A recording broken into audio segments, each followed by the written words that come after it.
네, 에너지 시장의 이슈를 확인해보는 시간입니다. 참 오랜만에 뵙는 듯 느껴지는데요. 케미컬 에너지 투자 자문의 차홍선 대표 나와 계십니다. 대표님, 어서 오세요. 예, 안녕하십니까. 안 그래도 말이죠. 참 궁금한 부분이 있었어요. 지금 6월 말에 우리 정부가 유엔에 포스트 2020이 온실가스 감축안을 제출했거든요. 그러면서 이와 연관된 뭐 에너지 관련 기업들이라든가 좀 어떤 영향을 미칠지 관련된 기사가 이제 종종 나오긴 했었는데 직접 좀 여쭤보고 싶습니다. 일단은 2030년까지 우리 정부가 온실가스를 한 37% 정도 줄이겠다는 내용으로 유엔에 이제 온실가스 감축안을 제출했는데 이게 어떤 의미인가 어떻게 해석을 하면 좋을지 좀 설명 먼저 들어볼까요? 예. 그 앵커님께서도 말씀하셨지만 이제 신문지상에 다들 이제 도배를 하는 사안인데 그러면 이제 흔히들 보면 국민들 같은 경우는 37%가 무슨 의미가 있는지 그리고 이게 제출한다는 게 무슨 의미가 있는지 참 궁금해하실 것 같습니다. 기존에 좀 말씀을 드렸지 않습니까? 12월 달에 이제 파리에서 회의를 하는데 지금 현재 온도가 많이 더워지고 기후 온난화가 생기면서 많은 인명 피해가 나오고 있지 않습니까? 그래서 지구 전체가 고민을 하는 겁니다. 그래서 이게 지금부터는 온실가스를 줄여야 되겠다. 그러니까 지금까지는 20년까지 예를 들면 2020년까지는 교토 협약이라는 협약 체제에 따라서 움직였는데 많은 나라들이 탈퇴를 했습니다. 그러니까 흔히들 보면은 이게 스스로 좀 해보겠다고 하면서 이제 탈퇴를 한 상황이었기 때문에 온실가스가 많이 증가했는데 이제는 그렇게는 할 수는 없고 이번 연말에 회의를 해가지고 2020년 이후부터는 뭔가 기여하는 거를 좀 여러 가지 뭐 법적이든지 아니면 자율적이라도 좀 강제적인 조항을 넣자는 게 지금 이제 시대의 대세입니다. 그에 따라서 우리나라도 12월 달 회의를 하려면은 6월 달까지 제출해야 되지 않습니까? 흔히들 보면 이제 9월 달까지 제출했는데 6월 달에 이제 제출을 하게 되었습니다. 제출을 하게 됐는데 통상적으로 보면은 예상을 했던 거는 뭐냐면은 이제 2030년까지 이제 한 8억 5천만 톤이 배출이 되는데 거기에 대해서 이제 약간 이란이란 이한 정도 좀 낮은 안이 조금 감축될 걸로 이제 기여를 하겠다. 컨트리뷰션이 기여를 하겠다. 이렇게 봤는데 예상외로 그러니까 2030년 나오는 금액 대비 온실가스 대비 37%나 감소하는 그러니까 지금 현재 한 5억 4천만 톤 정도를 배출하겠다는 그런 숫자를 발표했습니다.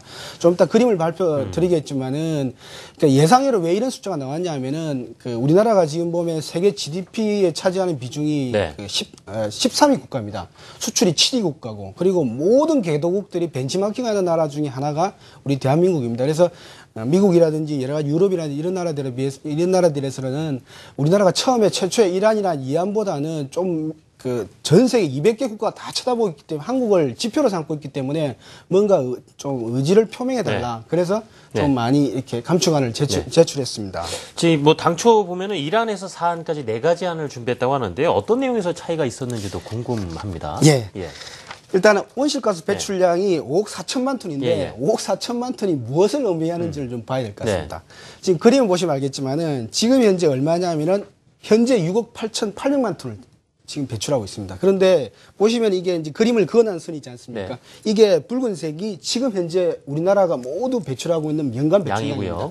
그런데 어디로 가야 되느냐 하면 2030년에는 이 밑에 있는 박스 있지 않습니까? 이렇게 가야 됩니다. 그러니까 저 위치까지 떨어져야 돼요. 위치까지 떨어가야 돼요. 원래는 보면 붉은색처럼 이렇게 올라갈 거로 봤습니다. 8억 5천만 톤, 그래서 8억 톤이 나와야 되는데 그게 아니고 지금 이제 바로 밑으로 내려가야 됩니다. 포스트 2030년에는 이런 4억 톤으로 내려가야 되기 때문에 상당히 챌린지한 도전적인 숫자입니다. 그래서 이런 숫자고요.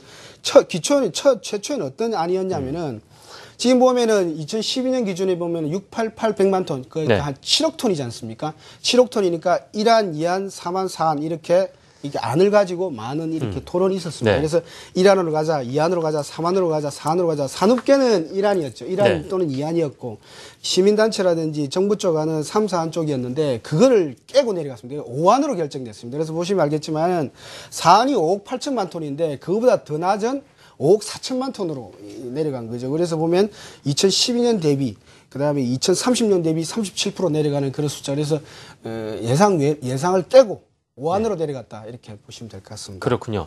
자, 이 정부가 제출한 최종안에 따라서요. 결국 중요한 것이 국내의 기업들 어떤 영향이 있을 것인가, 에너지 관련된 산업에 어떤 변화를 가져다 줄 것인가 하는 부분인데요. 그 앵커님을 위해서 자료를 하나 만들어 왔습니다. 아, 그렇습니까? 보시겠습니까? 보고 싶습니다. 예.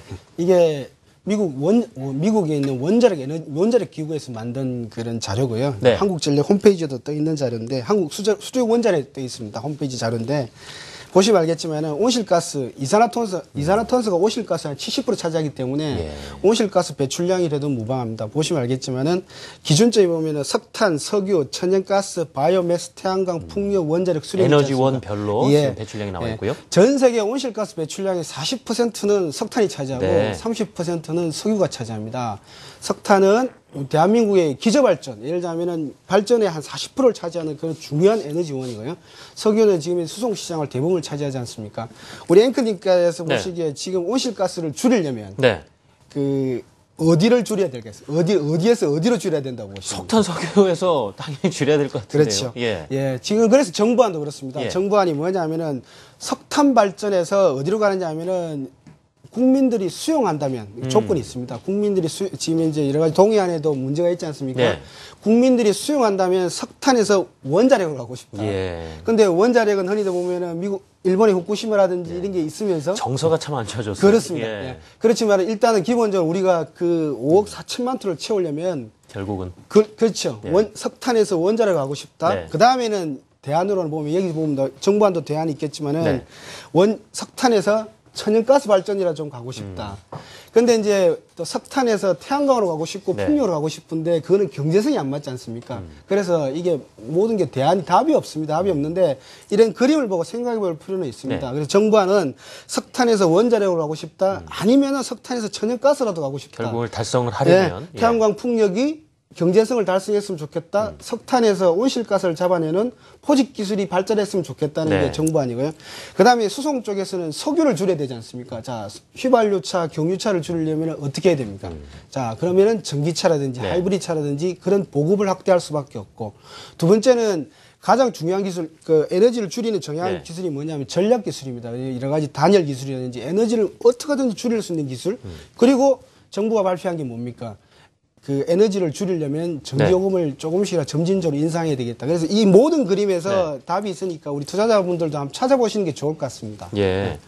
지금 다시 한번 압축해 주시면 좋겠는데 지금 이런 목표를 달성하기 위해서 여러 가지 시나리오가 있을 거란 말입니다. 이제 뭐 가능성이 아마 좀 높은 부분 어떻게 좀 납득을 하고 있으면 좋을까요? 기업들과 연계해서요. 네. 그러니까 이제 지금 현재 기업들 같은 경우는 기업들도 지금 현재 많은 디베이트, 그러니까 혼란을 가지고 오고 있습니다. 네. 가지고 있는데 결국에는 그 기업들도 어떻게 했냐면 첫째가 우리나라는 온실가스 감축으로 갈 수밖에 없는 선도 국가다라는 걸 명심할 필요가 있을 것 같고요.